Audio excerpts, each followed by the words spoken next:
Welcome to Wealth Wisdom. If you have ambitions to achieve financial success, please leave yes in the comment, and we are here to help you obtain insight and build wealth. The book we are going to share today is Sam Walton, Made in America by Sam Walton. Growing up during the Great Depression, Sam Walton learned the value of hard work. Sam Walton was born in 1918 to a lower-class family in Kingfisher, Oklahoma. The Waltons didn't have much, but Sam's parents made sure he was taken care of. Sam's father, Thomas, was an honest and hardworking man who took many different jobs in order to provide for his family. Due to his sense of pride, he refused to take on any loans or debt, which meant he was never able to start his own business. Sam Walton understood this, and he would later use a loan to help start his own store. On the other hand, Sam's mother, Nan, was quite the entrepreneur, often coming up with ideas to help the family earn extra money. During the Great Depression in the late 1920s and early 1930s, Nan started a small milk business. Sam would milk the cows, his mother would bottle it, and Sam would go out and deliver the milk to neighborhood customers. These childhood experiences made Sam Walton realize at an early age that he would have to work hard to earn his keep. Inspired by his mother's efforts to bring in money for the family, Walton got his first job when he was just 8 years old. He started by selling magazine subscriptions around the neighborhood, and by 7th grade he was out on his bike delivering newspapers. He continued to earn money as he worked his way toward becoming a college graduate. Walton even hired assistants, expanding his paper route into a small business that made around $5,000 a year. All of these experiences taught the young Sam Walton an important lesson: hard work pays off. So, by the time Walton was 27 years old and preparing to start his first business venture, he already knew that in order to be successful and get ahead in the world, one had to be willing to put in the effort. Before we continue, if you are interested in this topic, please consider subscribe and give us a thumb up. Part of Walton's success was a result of blatantly copying the good ideas of others. In 1945, at the age of 27, Sam Walton opened his first discount store, Walton's 5 to 10. The store did all right, but Walton knew he could do better. Walton paid close attention to his competition and started experimenting with the sales tactics he observed others employing. This led to great success. Indeed, some of these ideas were so good that many of them are still considered standard practice today. For example, in the 1940s it was normal for discount stores to have multiple cashiers located at different areas. But, while visiting a store in Minnesota, Walton noticed it had only 2 dedicated checkout counters, each located at the front. He liked this radical idea and put it to use in his own shop, quickly saving money by reducing the number of cashiers. And after observing a competitor who used wooden shelves to display certain goods, Walton realized this could save money as well. However, Walton took it one step further. He replaced all of his wooden shelves with metal ones. While the new shelves didn't look as nice, the cheaper cost allowed Walton to keep his prices lower than his competitors.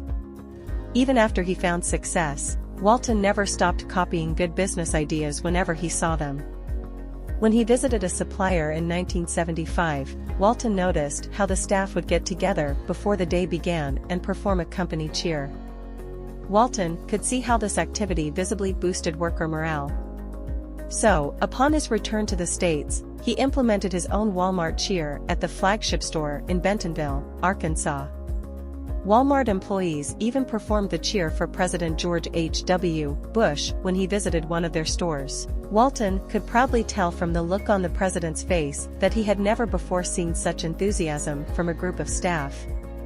Walton always put the customer first, but not without controversy. Sam Walton learned early on that, in order to get ahead of his competition, he needed to spend money to attract customers. After opening his first Walton's 5 to 10, he even went so far as to take out a $1,800 loan for an ice cream machine for his customers to enjoy. But he didn't stop there. Walton was always on the lookout for ways to draw customers in. When he opened his first store, he would watch as farm families drove into town on Saturdays to shop in the many different specialty stores in order to purchase all the goods they needed. These shops often closed early and held a small selection of goods. This is when the great idea dawned on him: he would keep his store open longer and offer a wider selection of goods for his customers. This philosophy continued throughout his career. When Walton opened his 18th Wal-Mart in 1969, its low prices, long opening hours, and free parking were all reasons customers continued to be drawn to it.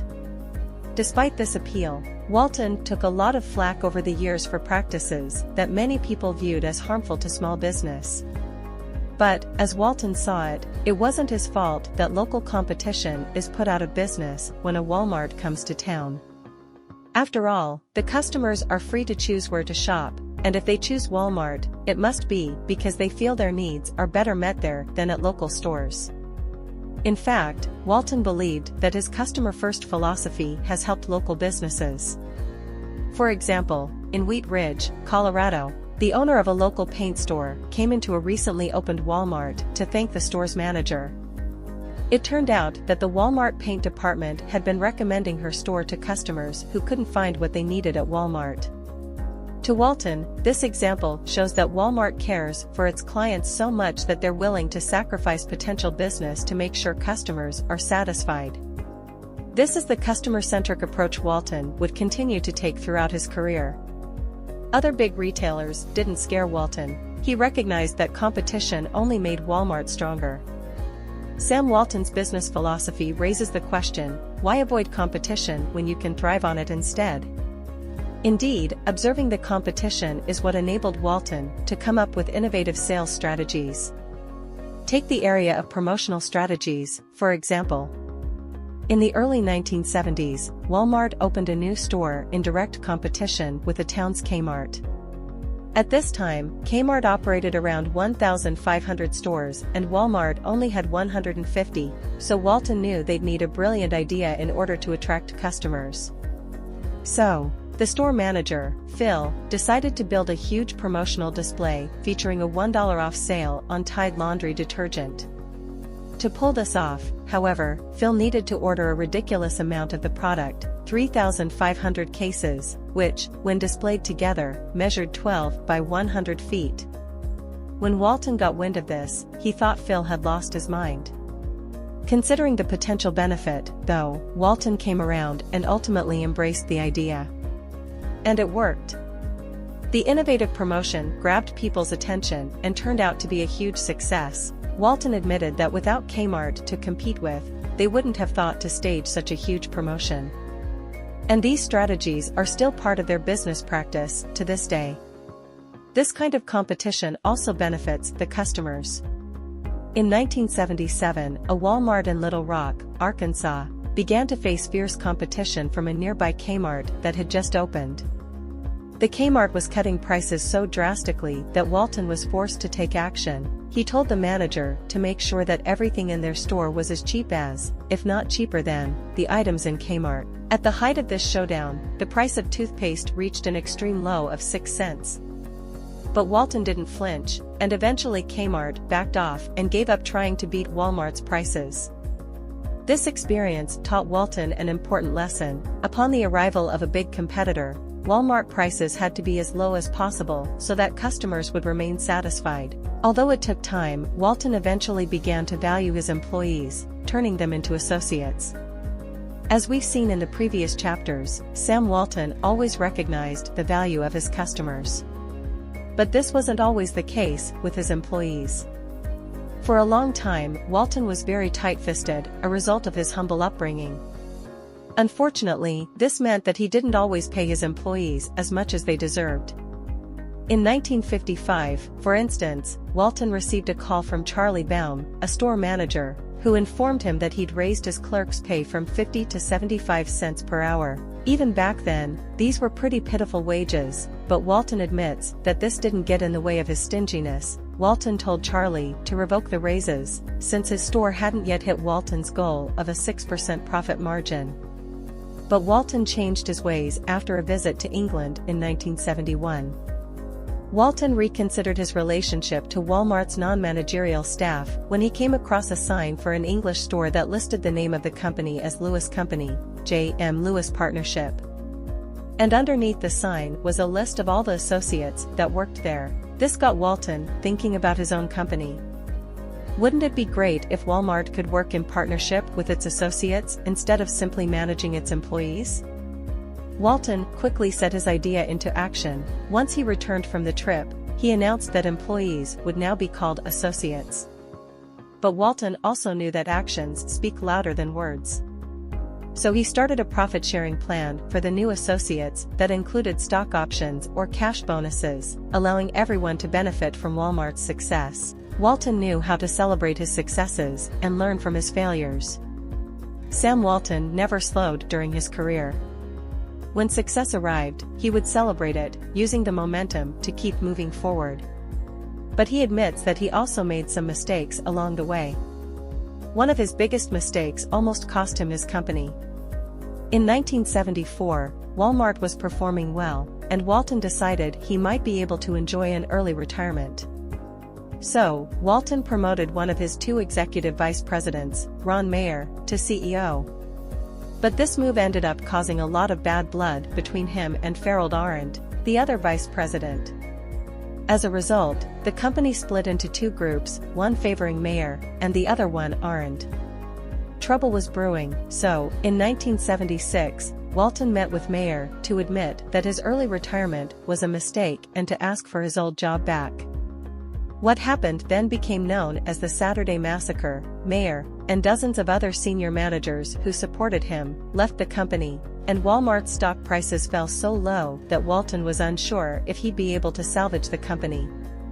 However, even in the face of this disaster, Walton carried on. He immediately found new managers to fill the empty positions and persuaded an old friend, David Glass, to replace Mayer. Glass proved to be immensely talented and turned the whole disaster around. Under his leadership, Wal-Mart exceeded everyone's expectations, and sales performance increased almost immediately. Then, 8 years later, Walton celebrated an event he never dreamed would happen.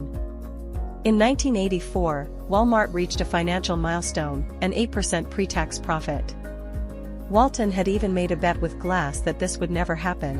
When Walton lost the bet, he was made by Glass to step out onto Wall Street dressed in a Hawaiian outfit, where he performed a hula dance accompanied by ukulele players. Naturally, the press was amazed that one of the most successful CEOs would do something so silly. But Walton says it's all part of the Wal-Mart philosophy, knowing when to work, and knowing when to celebrate.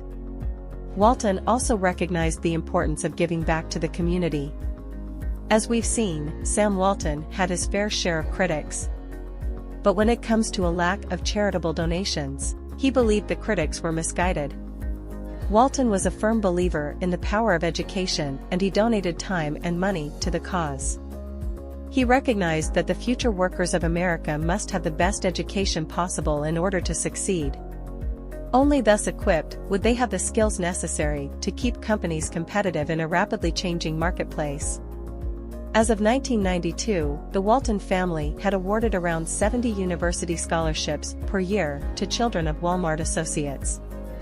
But Walton's philanthropy extended beyond the borders of the United States as well. In the early 1990s, he sponsored 180 Central American children with scholarships to American universities. He hoped that by following through on their education, they'd one day be able to return home with the knowledge to help solve the economic issues their countries were facing. Walton also hoped that with this assistance he could make sure there would be good people on hand to manage future Wal-Marts in Central American countries such as Honduras or Nicaragua. Walton also suggested that Wal-Mart's very existence is itself a form of charity. He pointed to Wal-Mart's customer-centric approach as being hugely beneficial for the communities it serves. He suggested that, by keeping prices extremely low, Wal-Mart helps communities save billions of dollars every year. The numbers tell the story. Between 1982 and 1992, Wal-Mart sold approximately $130 billion worth of products. And if his store saved customers an average of 10% on prices, which is a conservative figure, this would mean that during that 10-year period, customers saved over $13 billion. These savings could therefore help Walmart's customers improve their living standards, especially those in rural districts who would otherwise have to depend on more expensive small-town merchants. That's the end of today's sharing.